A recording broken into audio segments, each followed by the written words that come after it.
Question में क्या बोल रहा है, lens forms a blurred image of an object on the screen as shown below. ठीक है, ये जो लेंस है कन्वेक्स लेंस है, ये कैसी इमेज बना रहा है, ब्लर्ड इमेज बना रहा है।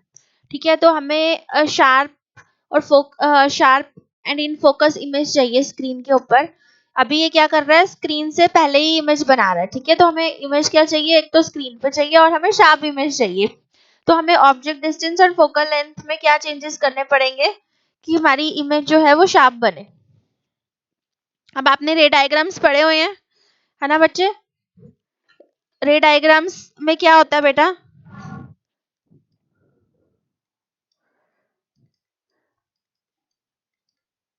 मैं कुछ केसेस आपके साथ डिस्कस कर रही हूँ इसमें।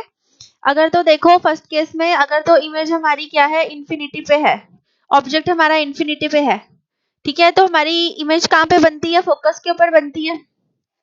ठीक है, एंड अगर हमारा जो है ऑब्जेक्ट वो 2f1 पे है, तो इमेज हमारी कहाँ बनेगी, 2f2 पे बनेगी। ठीक है, और अगर हमारा ऑब्जेक्ट जो है बिटवीन f1 एंड 2f1 है, अगर हमारा object f1 and f2 2f1 के बीच में है, तो हमारी इमेज कहाँ बनेगी, बियॉन्ड बनेगी। ठीक है, बियॉन्ड बनेगी और लार्जर देन ऑब्जेक्ट होगी। ठीक है, ये रियल इमेज के केसेस में आपके साथ डिस्कस कर रही हूँ। ठीक है, तो ऑब्जेक्ट अगर हमारा f1 पे है, when an object is placed at f1, तो इमेज कहाँ बनेगी बेटा, इस केस में इन्फिनिटी पे बनेगी।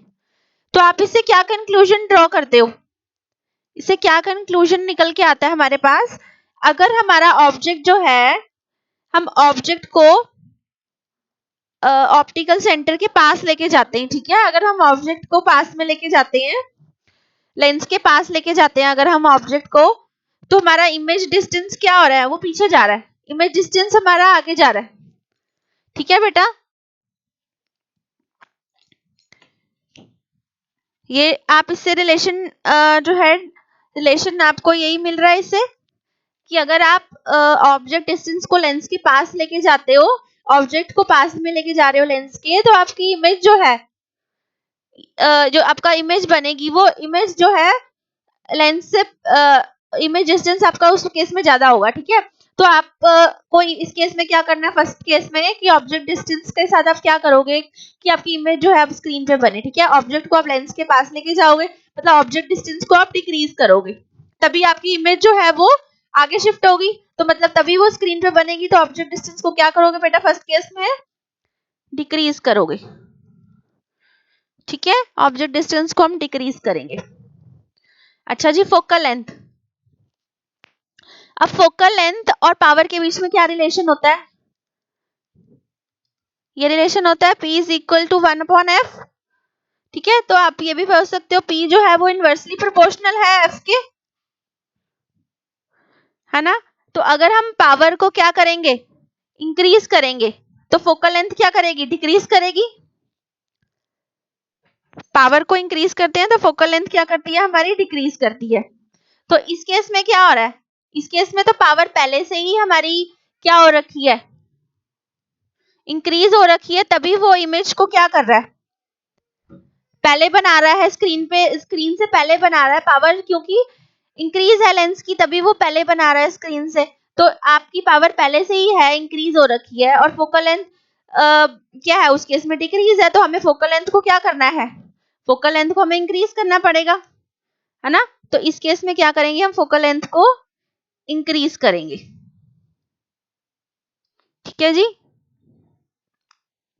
अब नेक्स्ट बी पार्ट क्या है, Sunita, ophthalmologist, suggests her to use a lens of power -2 diopters to correct her vision. ये क्या होता है बेटा, ऑप्थेल्मोलॉजिस्ट, जो आई के डॉक्टर को हम ऑप्थेल्मोलॉजिस्ट बोलते हैं। ठीक है, अब इसमें बताया है कि कौन सा लेंस आप यूज करोगे। ठीक है जी, हमारी क्या है, नेगेटिव है, फोकल लेंथ नेगेटिव है, तो इट मींस आप क्या यूज करोगे, कनकेव लेंस यूज करोगे, डाइवर्जिंग लेंस यूज करोगे।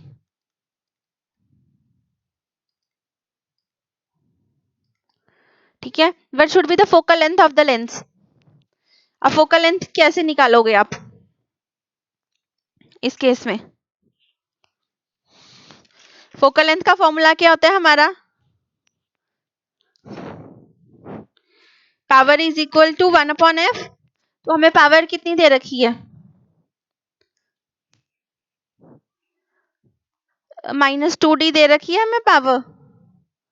तो क्या करोगे आप, power equals to 1/f, power को आप -2 पुट करोगे, ठीक है जी, और आप इसको क्या करोगे,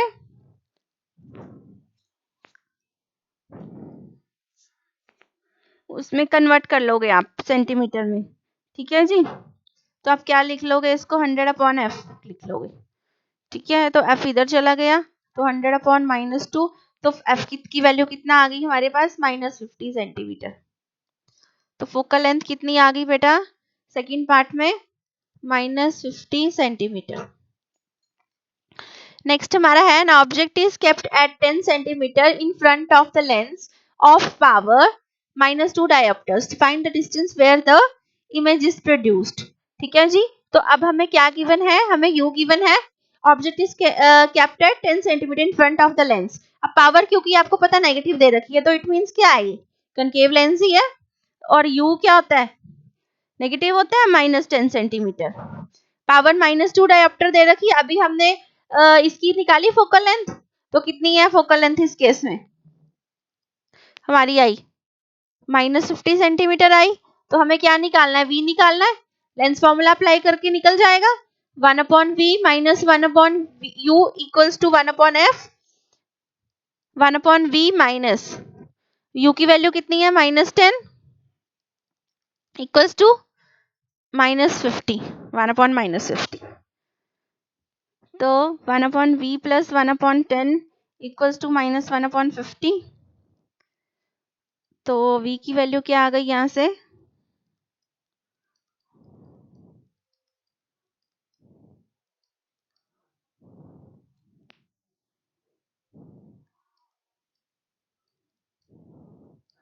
तो v क्या आ गया, -50/6 सेंटीमीटर, है ना।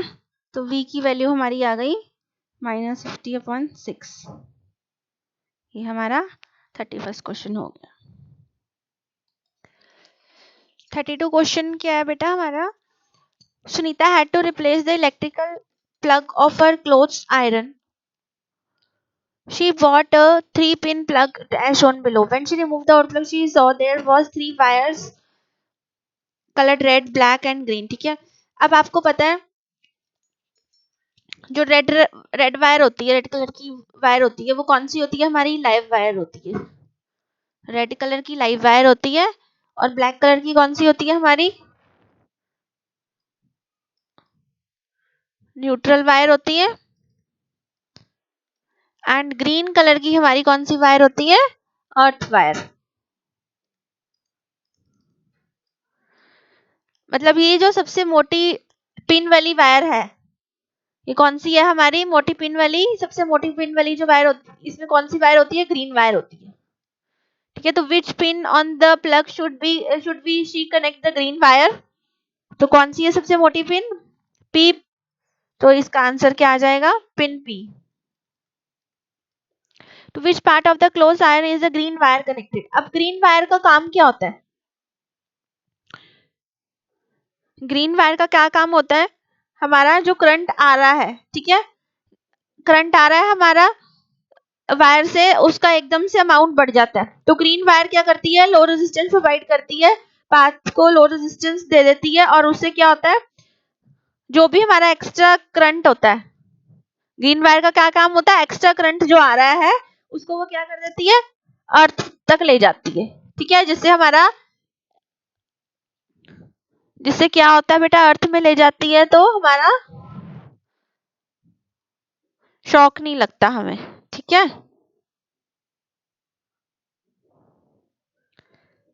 तो इसका क्या आएगा, तो हमें कौन से पार्ट से कनेक्ट करेंगे हम क्लोज आयरन को, जो ग्रीन वायर है उसको कौन से पार्ट से कनेक्ट करेंगे, तो that should be connected with the metallic body of the close iron.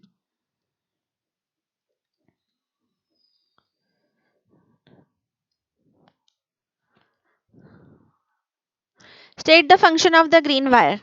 अब फंक्शन क्या है बेटा, ये क्या करती है, लो रेजिस्टेंस पाथ प्रोवाइड करती है, तो जो करंट में हमारी लीकेज हो रही है तो उसको क्या करती है, अर्थ तक ले जाती है, तो इसका क्या आंसर क्या हुआ? It prevents severe shocks by providing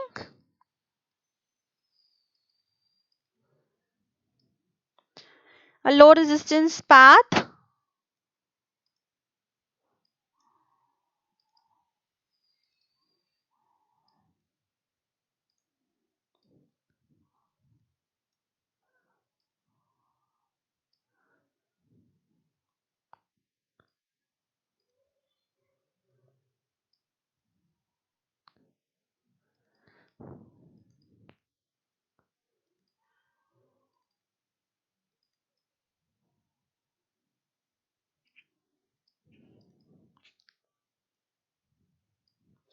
अब नेक्स्ट हमारा और पार्ट में क्या क्वेश्चन पूछा है? Direct contact between which of the three wires will result in a short circuit. अब शॉर्ट सर्किट क्या होता है? जब हमारी live wire and neutral wire contact में आ जाती है तो हमारा क्या हो जाता है? शॉर्ट सर्किट हो जाता है। ठीक है बेटा, तो हमें इसमें कलर बताना है। कौन से वायर्स को हम कनेक्ट करेंगे, उनका क्या होगा कलर, इससे हमारा शॉर्ट सर्किट हो जाएगा। Which of the three colour wire will result in, तो क्या होगा इसका आंसर हमारा? रेड और हमारी जब ब्लैक वायर आपस में कांटेक्ट में आएगी तो क्या होगा? शॉर्ट सर्किट होएगा। ठीक है, तो क्या आएगा? जब रेड एंड ब्लैक वायर हमारी कांटेक्ट में आ जाएगी तो शॉर्ट सर्किट होगा। ठीक है जी। State what happens to the current in the circuit in the case of a short circuit, give a reason for your answer. इस केस में क्या होता है हमारा? तो शॉर्ट सर्किट होता है, तो शॉर्ट सर्किट के केस में हमारी इंसुलेशन जो होती है वो ब्रेक हो जाती है। इंसुलेशन ब्रेक होने की वजह से क्या होता है? जो वायर होती है वो जो वायर होती है वो शॉर्ट सर्किट वो क्या करती है? लो रेजिस्टिव पाथ फॉलो करती है। ठीक है, पूरा पाथ नहीं फॉलो करेगी, तो लो रेजिस्टिव पाथ फॉलो करेगी और उसकी वजह से क्या होता है? जो करंट होता है वो एकदम से इंक्रीज होता है, that will increase substantially and it follows low resistive path. तो आप इसको क्या क्या इसका रीजन दोगे? There will be drastic increase in the current and resistance in circuit decreases. क्या होगा? There will be a drastic increase in the current. ठीक है, उसकी वजह से क्या होगा? Resistance in circuit resulting in decrease in resistance। ठीक है जी। नेक्स्ट 33rd क्वेश्चन क्या है? नेक्स्ट क्वेश्चन बेटा है हमारा, ozone formation takes place in the stratosphere of our atmosphere, explain how the energy of the sun helps in formation of ozone, why is ozone formation at ground level considered as pollutant. और इसके क्या बताने हैं हमें? Ozone layer depletion के health consequence बताने हैं, human health पे क्या होंगे। अब आपको पता है स्ट्रेटोस्फेयर हमारी क्या होती है? सेकंड लेयर है, सॉरी स्ट्रेटोस्फेयर क्या है? हमारी सेकंड लेयर ऑफ एटमॉस्फेयर, है ना। और हमारी फर्स्ट लेयर कौन सी होती है? ट्रोपोस्फेयर होती है। एटमॉस्फेयर आपको पता ही है, अर्थ के अराउंड जो ब्लैंकेट है उसको हम क्या बोलते हैं? एटमॉस्फेयर बोलते हैं। अर्थ के अराउंड जो ब्लैंकेट है उसको हम एटमॉस्फेयर बोलते हैं। अब आपको बताना है फर्स्ट पार्ट में, explain how the energy of the sun helps in the formation of ozone. अब आप को पता है जो ओजोन से हमारी क्या है? ऑक्सीजन, सन से जो हमारी रेज आ रही है, ठीक है, O2 मॉलिक्यूल के फॉर्म में हमारी क्या है? सन से यूवी रेज आ रही है, तो वो किस में ब्रेक डाउन हो जाती है? फ्री ऑक्सीजन की फॉर्म में ब्रेक डाउन हो गई है। ये देखो ऐसे ब्रेक डाउन हो गई है। तो फिर क्या हुआ? ये ब्रेक डाउन होगी तो हमारी जो ऑक्सीजन है फर्दर फ्री हमारी जो मॉलिक्यूलर ऑक्सीजन है अब ये किसके साथ कंबाइन कर लेगी? इसी ऑक्सीजन के साथ कंबाइन कर लेगी जो ब्रेक डाउन हुई है, और क्या बना देगी? O3। O3 किसको कहते हैं हम? ओजोन। ठीक है, तो ये ओजोन गैस बना लेगी। तो क्या हो रहा है, बेसिकली सन से हमारी रेज आ रही हैं O2 मॉलिक्यूल की फॉर्म में, ऑक्सीजन की फॉर्म में हमारी जो आ रही है, ऑक्सीजन आ रही है सन, तो वो क्या होएगी, यूवी रेज उसको ब्रेक डाउन कर देगी फ्री ऑक्सीजन में, और जो फिर फर्दर जो है हमारी O2 है जो वो कंबाइन कर जाती है मॉलिक्यूलर ऑक्सीजन, किससे कंबाइन कर जाती है, O से, और क्या बना लेती है, ओजोन बना लेती है। ठीक है, तो ये हमारा फर्स्ट पार्ट है। अच्छा, अब सेकंड पार्ट क्या है, why is ozone formation at ground level considered at pollutant. अब आपको पता है जो अपर लेवल है उसमें तो हमारी जो है ये ओजोन लेयर ये हमारे को क्या करती है, प्रोटेक्ट करती है यूवी रेडिएशन से। बट अगर लोअर लेवल की बात करी जाए, ठीक है, ग्राउंड लेवल की बात करी जाए, तो इसमें ये एज ए पॉल्यूटेंट है। ठीक है, ये हमारे लिए क्या है, डेडली है ह्यूमंस के लिए, it is deadly to humans. तो इसीलिए ये हमें एज अ पॉल्यूटेंट कंसीडर करी जाती है। ठीक है, अब इसके क्या है हेल्थ कॉन्सिक्वेंसेस, क्या है ओजोन लेयर डिप्लीशन के ऑन ह्यूमन हेल्थ। तो क्या होगी बेटा, यूवी रेडिएशन अगर डायरेक्टली एंटर करेंगी अर्थ सरफेस पे तो क्या होगा उससे, एक तो हमें स्किन कैंसर हो जाएगा। ठीक है, स्किन कैंसर हो जाएगा, और क्या होगा, और आंखों से रिलेटेड बीमारी हो जाएगी, जैसे कि आंखों को नुकसान करेगी, कैटरेक्ट भी हो सकता है इससे। ठीक है, तो ये इसके हेल्थ कॉन्सिक्वेंसेस है। ठीक है, अभी फर्स्ट पार्ट को नोट डाउन कर लो। तो ये ए पार्ट का आंसर हो गया। नेक्स्ट क्वेश्चन हमारा 34th क्या है, केमिस्ट्री का ये, तो ये कार्बन एंड इट्स कंपाउंड से है। Next question 34th। नेक्स्ट बेटा 34th क्वेश्चन में क्या कह रहा है ये, write the chemical formula of member Y that comes to places after X in the homologous series. अब ये कौन सा कार्बन एंड इट्स कंपाउंड्स का है, and state by how much will it's molecular mass differ from that of x. तो chemical properties बतानी है हमें, एक्स को कंपेयर करनी है वाई से। ठीक है, और केमिकल फॉर्मूला बताना है हमें जेड का प्रोड्यूस बाय।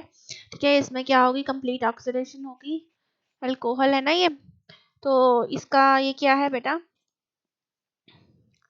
C4H9OH, इसका क्या है, नाम क्या है, इसको क्या बोलते हैं हम, ब्यूटानोल बोलते हैं, है ना। तो क्या है, बेसिकली ये OH फंक्शनल ग्रुप है इसके अंदर। तो फर्स्ट क्या होगा, CH3OH, देन C2H5OH, सब में CH2 का डिफरेंस आएगा। अभी आप देखो, C3H7OH, हमें क्या गिवन है, C4H9OH, और इसके दो नेक्स्ट वाले हमसे पूछे हैं। ठीक है, C5H11OH, C6H13OH, तो हमें बेसिकली ये पूछा है।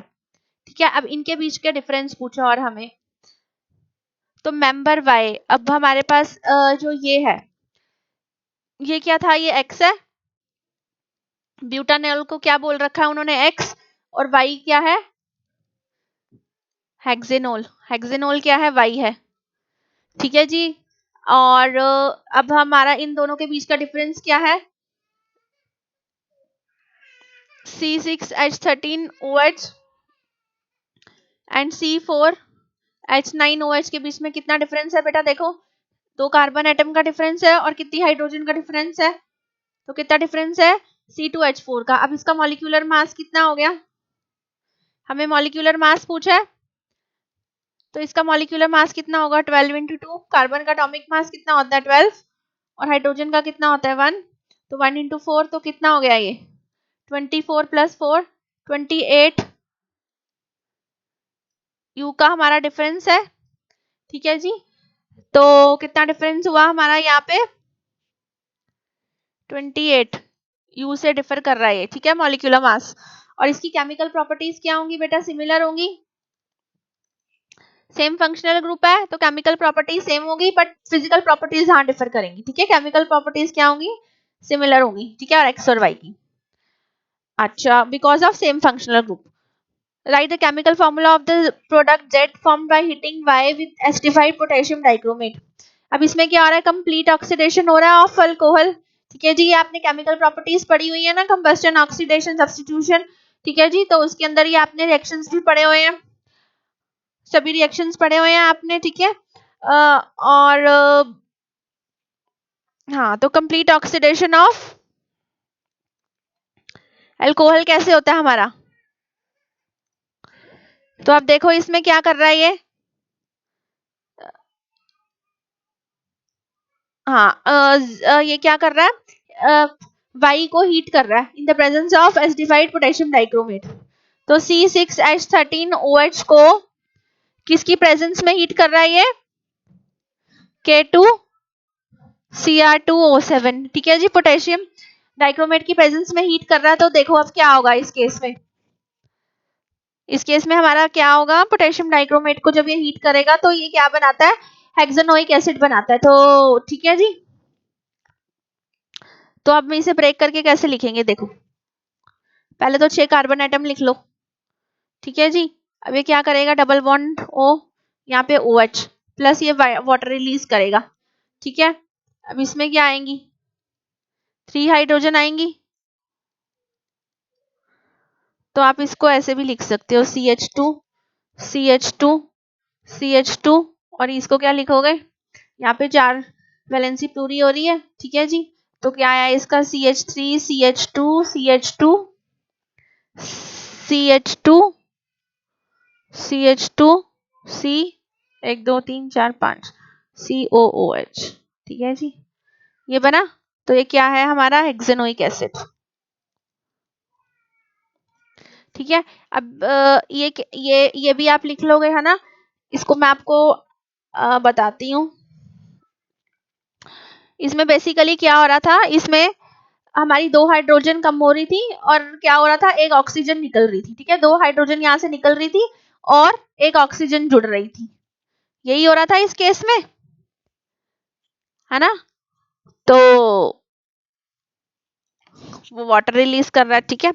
नेक्स्ट देखते हैं और पार्ट इसका,